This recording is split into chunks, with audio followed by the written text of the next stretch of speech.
Ang pasalubong ay bahagi na ng kulturang Pilipino.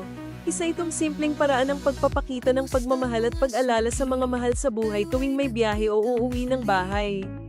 Mula sa mga keychain at t-shirt hanggang sa mga pagkain tulad ng cookies, fish crackers, at mga mani, ang pasalubong ay hindi lamang nagpapakita ng ating pagmamahal sa ating mga nanay, tatay, ate, o kuya, kundi oportunidad din ito para sa isang patok na negosyo. Dito sa BNL Negosyo Pasalubong Center na may branches sa Bacoor at Imus Cavite ay may mga patok negosyo ideas na pwede mong gawin negosyo. Bisita kayo sa BNL Negosyo Pasalubong Center at magsimula ng inyong retail, repack at resale business.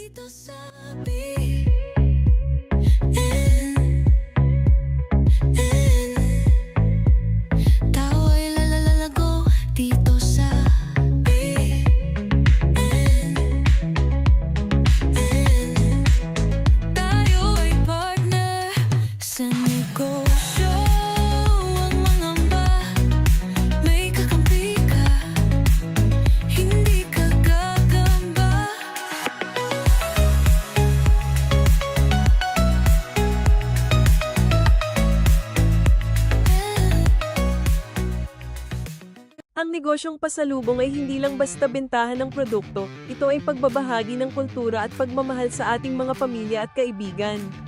Sa tamang diskarte, tiyaga, at malasakit sa kalidad, maaari itong maging isang pangmatagalang kabuhayan na kapakipakinabang hindi lang sa iyo, kundi sa buong komunidad. Kung ikaw ay naghahanap ng negosyong may puso, may kita, at may koneksyon sa kulturang Pilipino, ang pasalubong business ang para sa iyo.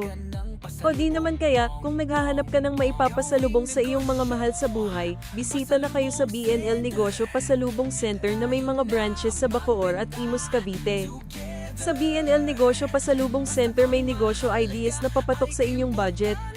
May pasalubong ideas na siguradong magugustuhan ni nanay, tatay, ate, kuya at maging ng mga kaibigan. Tandaan, huwag kang mangamba, hindi ka gagamba.